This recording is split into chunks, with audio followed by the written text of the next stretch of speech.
নমস্কার সকলকে।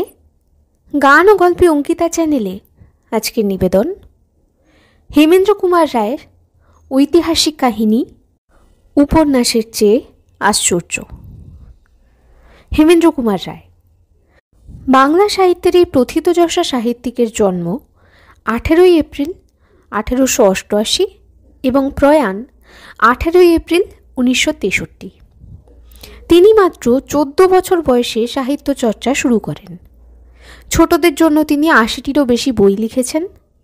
তার সৃষ্ট দুঃসাহসী জুটি বিমল, কুমার, জয়ন্ত ও সহকারী মানিক, পুলিশ ইন্সপেক্টর সুন্দরবাবু, ডিটেকটিভ হেমন্ত বাংলা কিশোর সাহিত্যে বিশেষ উল্লেখযোগ্য। তার অসামান্য দক্ষতা প্রকাশিত হয়েছে তার লেখা ঐতিহাসিক গল্প এবং উপন্যাসগুলিতে। আজকে গান ও গল্পে অঙ্কিতাতে আপনারা শুনছেন তাঁর রচিত উপন্যাসের চেয়ে আশ্চর্য। বন্দিনী রাজশ্রী, থানেশ্বরের রাজকন্যা রাজশ্রী, সৌন্দর্যে অনুপমা, বিদ্যায় মূর্তিমতী সরস্বতী। স্বামী ছিলেন তাঁর রাজা গ্রহবর্মন, কিন্তু নিষ্ঠুর মালবরাজের হাতে আজ তার স্বামী নিহত এবং তিনিও হয়েছেন বন্দিনী। তাঁর দুই কোমল চরণে কনক নূপুরের পরিবর্তে বেজে উঠেছে আজ লোহার শৃঙ্খল। এই দুঃখের খবর নিয়ে দূত এলো ছুটে থানেশ্বরের রাজা রাজ্যবর্ধনের রাজসভায়। ভগ্নী রাজশ্রীকে কেবল রাজা রাজ্যবর্ধনই ভালোবাসতেন না, রাজকন্যা ছিলেন রাজ্যের সমস্ত প্রজার প্রাণের পুত্তলী। তখনই প্রস্তুত হলো 10,000 অশ্বারোহী। তাদের পুরোভাগে রাজ্যবর্ধন ছুটলেন বন্দিনী রাজকন্যাকে উদ্ধার করতে। কিছুদিন যায়, থানেশ্বরের সমস্ত প্রজা যখন তাদের রাজা ও রাজকন্যার প্রত্যাগমনের আশায় সাগ্রহে অপেক্ষা করছে, আবার এলো তখন এক চরম দুঃখের খবর। রাজা রাজ্যবর্ধন মালবরাজকে যুদ্ধে পরাজিত করেছেন বটে, কিন্তু নিজেই নিহত হয়েছেন মালবরাজের বন্ধু ও বাংলার রাজা শশাঙ্কের হস্তে। এবং রাজকন্যা রাজশ্রী নিজের মান ও প্রাণ বাঁচাবার জন্য পালিয়ে গিয়েছেন সুদূর বিন্ধ্য পাহাড়ের বিজন বনে। আজ থেকে প্রায় 1350 বছর আগে ভারতবর্ষে যখন এই বিচিত্র নাটকের অভিনয় চলছিল, তখন এ দেশে মুসলমান দিগ্বিজয়ীরা দেখা দেননি। বিখ্যাত দিল্লি নগর প্রতিষ্ঠা হয়নি। এমনকি আজ সূর্য বংশধর খাঁটি ক্ষত্রিয় বলে যারা মিথ্যা গর্ব করেন, সেই রাজপুতদের নাম পর্যন্ত কেউ শোনেনি। ভারতবর্ষের তখন অত্যন্ত দুর্দশা। কাব্যে বর্ণিত পৌরাণিক কুরুপাণ্ডবের কাহিনী তখনও লোকের মুখে মুখে ফিরছে, কিন্তু মহাভারত তখন অসভ্য হুনদের কবলে পড়ে হয়েছিল শক্তিহীন ও স্বাধীনতাহারা। দক্ষিণ ভারত তখনও তার নিজস্বতা ও স্বাতন্ত্র্য বজায় রাখতে পেরেছিল বটে, কিন্তু সত্যিকার আর্যাবর্ত বলতে বোঝাতো তখন বিন্ধ্য গিরিশ্রেণীর উপরের অংশকে। এ অংশে তখনও বহু ছোট ছোট রাজ্যের অস্তিত্ব ছিল, কিন্তু সেসব স্থানে এমন কোনো মহাবীর ছিলেন না যে সমগ্র আর্যাবর্তে যিনি একচ্ছত্র সাম্রাজ্য স্থাপনের স্বপ্ন দেখতে পারেন। পৌরাণিক যুগের কথা ছেড়ে দিই, কারণ কেউ তখন ভারতের ইতিহাস লেখেনি। তবে ভারতের প্রথম ঐতিহাসিক যুগে দেখতে পাই পারসিক ও গ্রিকরা এসে তার বুক মারিয়ে চলেছে, আর এক চরম দুর্ভাগ্যের দিনে। তখন ভারতকে উদ্ধার করেছিলেন মৌর্য চন্দ্রগুপ্ত এবং স্থাপন করেছিলেন এমন এক মহান সাম্রাজ্য যার মাথার মুকুট ছিল হিন্দুকুশের শিখর এবং চরণের নূপুর ছিল মহাসাগরের নীল তরঙ্গদল। তারপর তাঁরই পৌত্র সম্রাট অশোকের সময় ভারতবর্ষ সভ্যতায়, একতায় ও মানব ধর্মে উচ্চে উঠেছিল। আজ পর্যন্ত পৃথিবীর কোনো সাম্রাজ্যই তা ধারণায় আনতে পারেনি। কিন্তু তারপরে এলো আবার এক বিষম অন্ধযুগ। মৌর্য সিংহাসনের দুর্বল অধিকারীদের হাত থেকে খসে পড়ল রাজদণ্ড, এবং সেই অবসরে ভারতে প্রবেশ করল বর্বর শক দিগ্বিজয়ীরা। কিন্তু কিছুকাল পরে ভারতীয় সভ্যতা ও ধর্মের প্রভাবে এসে শকরাও ভারতবাসীদের মধ্যে গণ্য হল, এবং শক সম্রাট কনিষ্ক গ্রহণ করলেন অশোকের আদর্শ। তারপর রঙ্গমঞ্চ থেকে হলো শকদের প্রস্থান, এবং নানা জাতের যখন দিগ্বিজয়ীরা নানা দিক থেকে ভারতে ঢুকে আর্যাবর্তকে করে তুললে আর্যদের অযোগ্য, সেই সময় হলো সমুদ্রগুপ্তের আবির্ভাব। ঐতিহাসিকদের কাছে যিনি ভারতের নেপোলিয়ন নামে বিখ্যাত।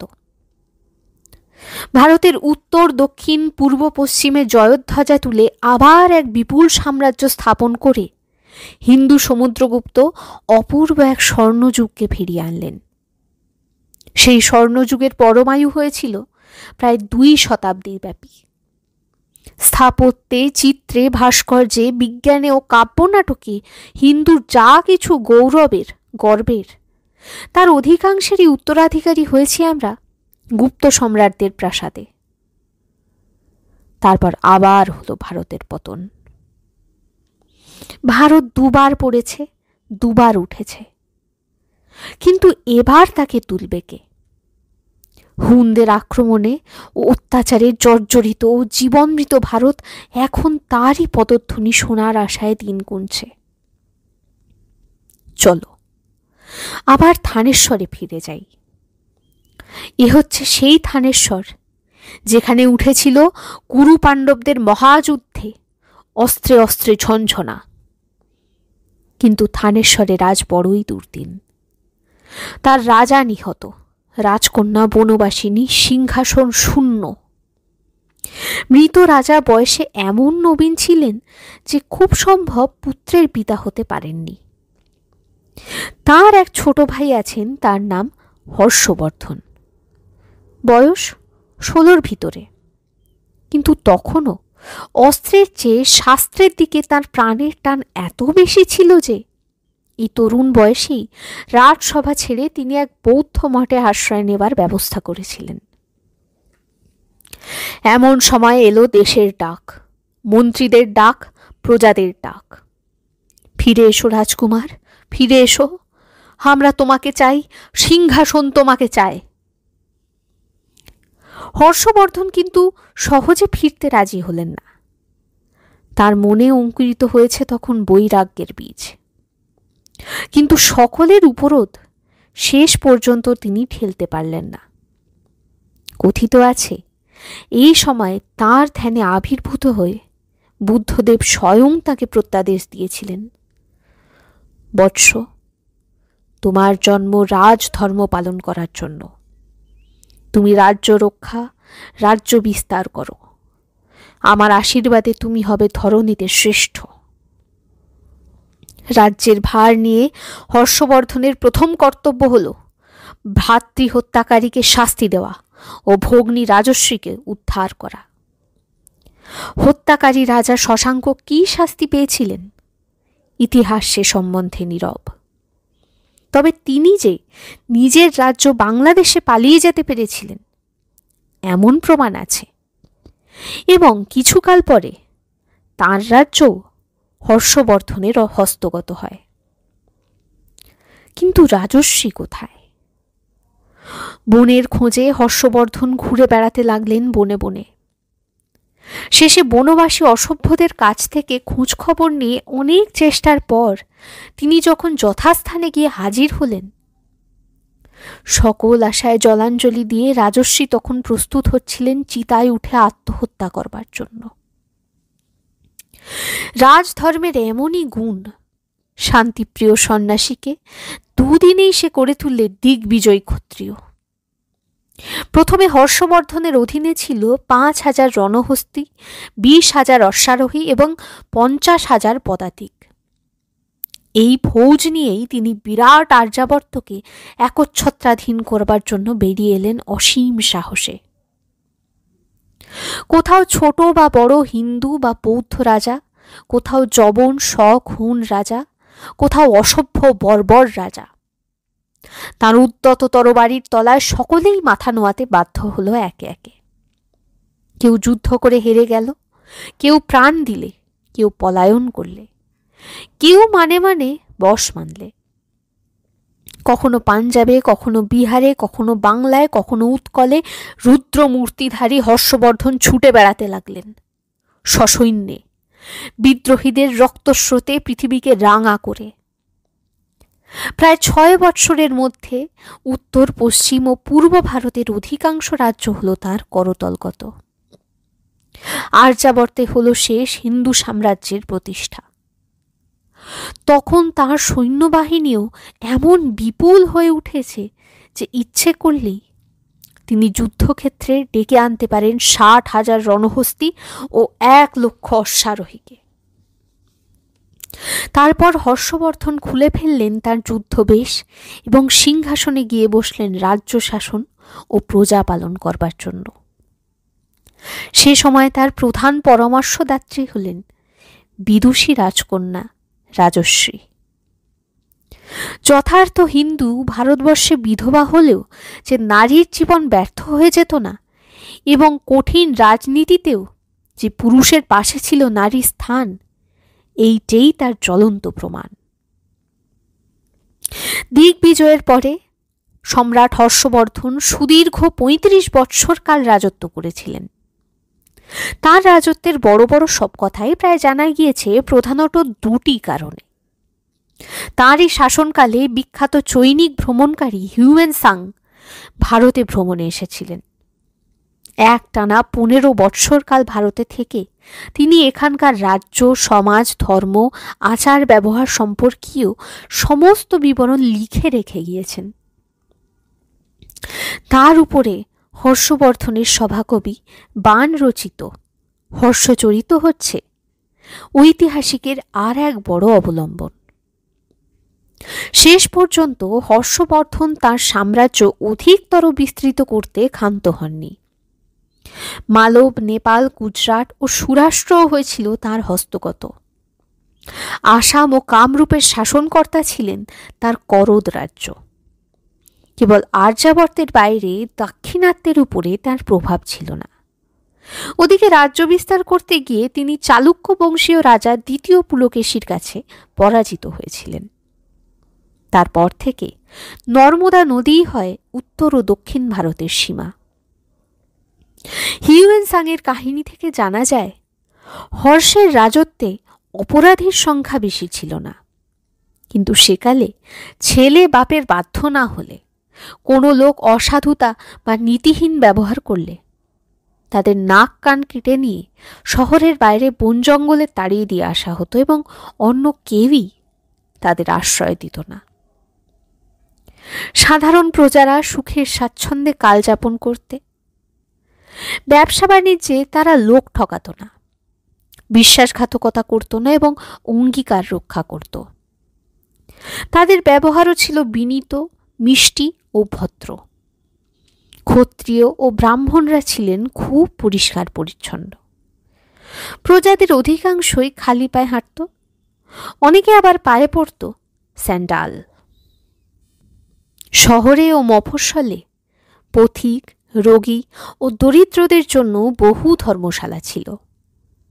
সেখানে আশ্রয় নিলে পথশ্রান্তরা পেত বিশ্রামের সুযোগ, ক্ষুধার্তরা পেত বিনামূল্যে আহার্য, রোগীরা পেত ঔষধপথ্য ও চিকিৎসকের সাহায্য। সাম্রাজ্যের সর্বত্রই ছিল সুশিক্ষার জন্য বিদ্যালয়ের ব্যবস্থা। সম্রাট হর্ষ বিশেষ রূপে কোনো ধর্মে দীক্ষা গ্রহণ করেছিলেন বলে জানা যায় না, তবে তিনি সূর্য, শিব ও বুদ্ধদেবের উপাসনা করতেন এবং তার প্রত্যেক উপাস্যের জন্যে সাম্রাজ্যের নানা স্থানে বহু মন্দির বা মঠ স্থাপন করেছিলেন। শেষ বয়সে বৌদ্ধ ধর্মের উপরে তার টান এত বেড়ে ওঠে যে ব্রাহ্মণরা গুপ্ত ঘাতক পাঠিয়ে তাকে হত্যা করবার চেষ্টা করে। কিন্তু কেবল দিগ্বিজয়ী সম্রাট, সুশাসক ও ধার্মিক রূপেই হর্ষবর্ধন পৃথিবীর বিস্মিত দৃষ্টি আকর্ষণ করেন না। সংস্কৃত সাহিত্যে তিনি একজন অমর গ্রন্থকার রূপেও সুপরিচিত। সবাই নিশ্চয়ই রত্নাবলী, নাগানন্দ ও প্রিয়দর্শিকার বিখ্যাত নাট্যকার কবি শ্রীহর্ষের নাম শুনেছ। কবি শ্রীহর্ষ ও সম্রাট হর্ষবর্ধন একই ব্যক্তি। এক কথায় বলতে গেলে সম্রাট হর্ষবর্ধন কেবল স্বাধীন হিন্দু সাম্রাজ্যের প্রতিষ্ঠাতা ছিলেন না, তার মতো গুণী লোক পৃথিবীর রাজকুলে দুর্লভ। একবার হত্যাকারীর ছুরির থেকে বেঁচে গিয়েও শেষ পর্যন্ত হর্ষবর্ধন আত্মরক্ষা করতে পারলেন না।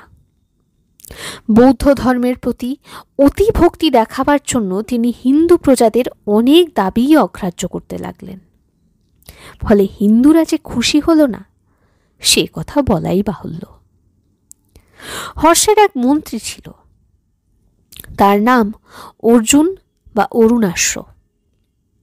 ভারতবর্ষের গৌরবের যুগেও যে এখানে প্রথম শ্রেণীর দুরাত্মার অভাব হয়নি, ওই অর্জুনই তার প্রমাণ। প্রজাদের বিরক্তির সুযোগ নিয়ে একদিন সে ভারতের হিন্দু সাম্রাজ্যের শেষ প্রতিষ্ঠাতা এবং কবি ও কলাবিদ সম্রাট হর্ষকে হত্যা করলে। মুকুট দাবি করতে পারে রাজবংশের এমন কেউ নেই, কারণ সম্রাট হর্ষ পুত্রহীন। পাপী অর্জুন ও সুযোগ ছাড়লে না, নিজেই সিংহাসনের উপরে জাঁকিয়ে বসল। কিন্তু এই বিরাট সাম্রাজ্যের কর্ণধার হবার মতো যোগ্যতা ছিল না অর্জুনের। দুদিন যেতে না যেতেই অর্জুনের অত্যাচারে চারিদিকে উঠল মহা হাহাকার। রাজ্য প্রায় অরাজক। সম্রাট হর্ষবর্ধনের তরবারি ধারণ করতে পারে এমন সবল বাহুর অভাব। রাজ্য ভাণ্ডার লুণ্ঠিত, কর্মচারীরা মাহিনা পায় না, শ্রেষ্ঠ সৈন্যরা পলাতক, সাম্রাজ্য খণ্ড বিখণ্ড। অনেক সামন্ত রাজা করলেন বিদ্রোহ ঘোষণা। প্রজারা বুঝলেন অর্জুন রক্ষক নয়, ভক্ষক। কিন্তু বুঝেও তখন আর অনুতাপ করা ছাড়া উপায়ান্তর ছিল না। শুনছিলেন হেমেন্দ্র কুমার রায়ের ঐতিহাসিক কাহিনী উপন্যাসের চেয়ে আশ্চর্য। ভালো লাগলে লাইক, কমেন্ট, শেয়ার এবং সাবস্ক্রাইব করবেন। ভালো থাকবেন।